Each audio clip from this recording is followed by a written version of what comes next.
I mean, I got to give a lot of credit to my teammates. And I had a great group of guys. You know, I had a great coach. You know, great assistant coach, great coaching staff, and you know, I had a good mentor as well with Jay Kidd. You know, Jason Kidd. He's now going on to be the Brooklyn Nets. You know, the head coach. But got to give all that to my teammates. You know, I'm a player who. If I got a great group of guys on my team, I got some guys who understand the game and guys who have the same passion that I have to win.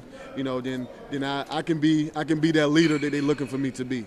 You know, and but at the same time, you know, some things I still got to work on, some things I still got to get better at, some things we still got to get better at as a team. You know, but you know, for the most part, you know, we had a great year. You know, won 50 games. You know, won our division. You know, got past the first round, got to the second round. Other playoffs, you know, had a chance to move to the Eastern Conference Finals, you know, but overall we had a good season, man. So, you know, I'm happy about that, but, you know, we got to build on that this year. Specifically, what does Raymond Felton need to get better at? Just everything, man. I think like my coach was speaking on, you know, they want me to be a little bit more vocal than I am, you know, as a leader on the court, you know, as far as getting guys where they need to be, as far as getting on guys, you know, so that's just something I got to work on. And then, of course, you know, still work on my game because I still want to get better. What part of your game, though? Shooting percentage, what? Everything. You know, I mean, everything was up this year. My shooting percentages was up. You know, my threes, you know, my field goal percentage, you know, my free throw percentage might have been down maybe about 2%, you know, but other than that, my points was probably about the same that I normally average, around 14.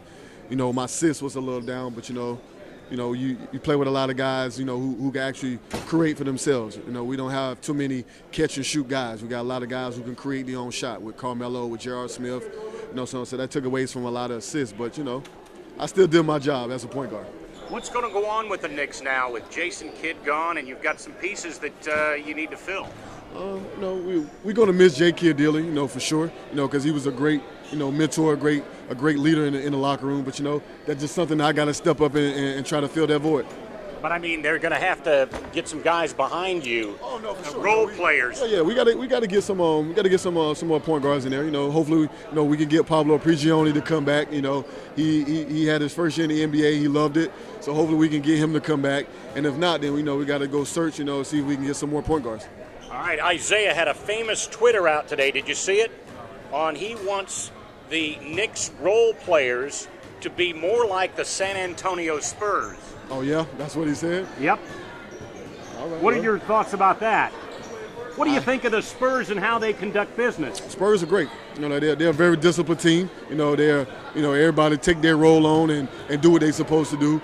And that's why they're successful. That's why they win. That's why they have, you know, 4 championships in that organization. And that's why they're in the finals right now.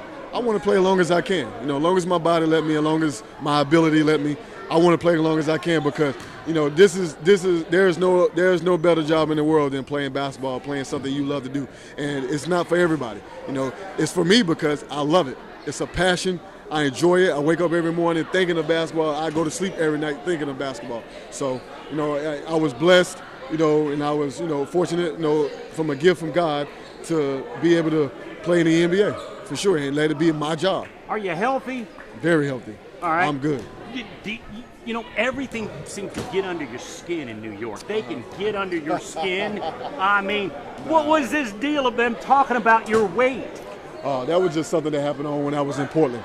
You know, so it was talks of that from me coming from Portland when I was out of shape. So, you know, of course, New York media, they're going to talk about, you know, they're definitely going to talk about something that was negative before that, you know, so, you know, I mean, I'm looking at you now. I took care of that. There's not an ounce of fat on you. Oh, look at you. Yeah, I took care of that easily, you know. It was something that I had 1 year of being out of shape, and now that's all everybody want to talk about. But I never came out of shape ever in my career before. So once you do something once, it sticks with you, I see. But, you know, I'm in great shape. My body looks good, and I feel good. And that's all that matters. I could care less what people say. I've dealt with that my whole life. Does this Knicks team, is this really something really to build on? For sure. Or is that just a lot of talk? Do you have the team now in place, or do you need a few pieces? No, we have the team in place, but leave it granted, we lost some guys, if we don't sign JR back, which we're trying to, and if we lose some guys, of course we're going to add some pieces, but for the most part, the core of our team is in place, and then on top of that, we trying to build on that for sure. So yeah, we got something to build on. We gonna build on it. Can you win an NBA title? For sure. We definitely have the team for that, without a doubt.